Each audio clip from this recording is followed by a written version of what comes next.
What's up, guys? My name is Will Burroughs. I graduated from the University of North Carolina at Charlotte with my bachelor's degree in exercise science, and today we are going to be covering an upper workout. Let's go ahead and dive right into it. All right, guys, so we're going to kick this workout off with overhead press, and today I want to talk about a very important topic towards muscle growth that either gets misinterpreted a lot, or if you don't really know it, it's going to be hard to continue to make progress. And that is progressive overload. The thing is, if you are trying to build muscle, you have to train your muscles close to failure.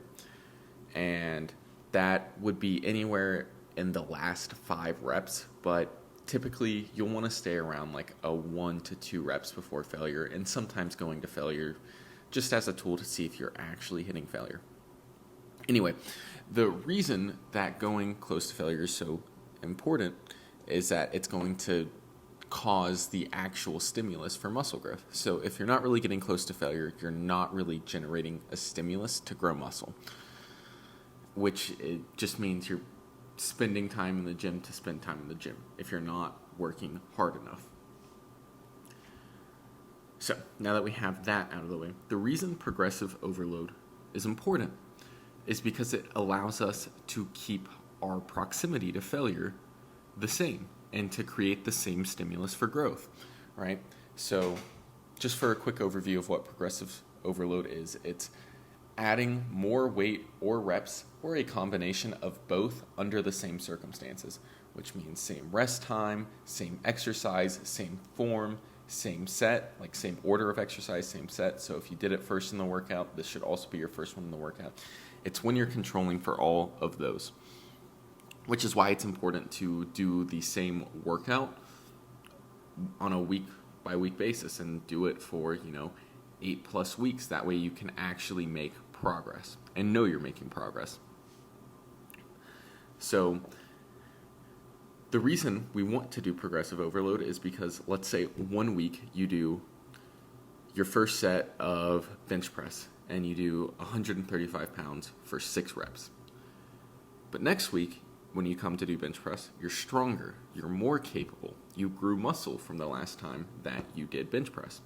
So when you go in, if you do 135 for 6 reps again, but this time you could have done 7, that means you would have created less of a stimulus to growth, because 7 was that proximity to failure point that would have maintained the same stimulus, but you did 1 less than that. So you're going to create less of a signal to grow.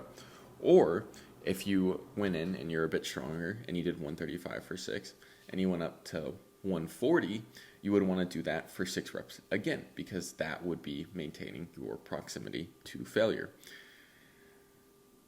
And again, you are getting the same amount of stimulating reps. So if there's 5 stimulating reps in a set, and you went from 135 for 6 to 135 for 6 again, even though you could have done 7, you would have went from getting 5 stimulating reps out of your set to 4, right? So there's that decrease in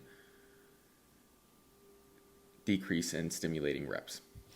On the other hand, if you increase weight, we know always that with an increase of weight, there is going to be a decrease in reps, which is why if you increase the weight, you want to keep the reps the same. So if you do 135 by 6, but then you go up to 140 and you do 5 reps, that does not count as progressive overload, because we knew that there was going to be a drop in the amount of reps we could do. But if you went up to 140 and you did it for 6 reps, then we know that that would have been progressive overload, because you got stronger and you could do more weight for the same load. And anyway, so that is why we want to keep pushing weight or reps, is to maintain the amount of stimulating reps, because eventually you're going to get strong enough where if you keep doing the same thing, you're not going to create a stimulus to grow. And the way that I like to explain this is, imagine your teacher's giving you some homework, and it's really challenging homework, right? And you have to learn and you have to do a lot of practice to get good enough to do it. And then your teacher gives you the same homework next week, and the same homework next week, and the same homework next week. Eventually, that homework is not going to be challenging or difficult. You're going to know everything you need to know to complete it, and there's going to be no stimulus for growth. You don't have to learn anything new.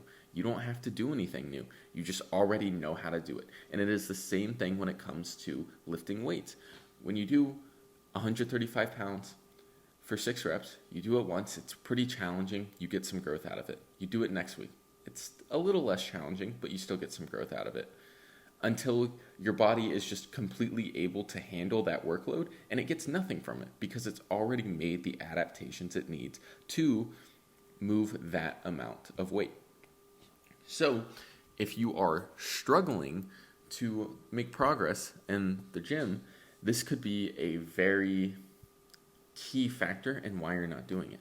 Because a lot of people get stuck in this trap of, oh, it's my weight, it's my reps, it's, something that they've been doing for a long time and they feel comfortable with. But the point is, like, you're not going to grow in the comfort zone. You're going to grow when you do things that are difficult and challenging for your body. And we want to use progressive overload to maintain the difficulty and the challenge, so we're constantly providing our body with a reason to grow. So that would cover progressive overload and why it is important. And you should apply this to all of your exercises. You should constantly be trying to move weight.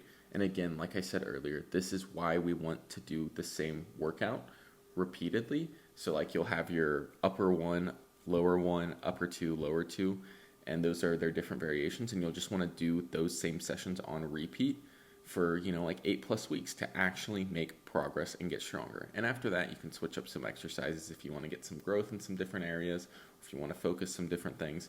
But that's another conversation for another day.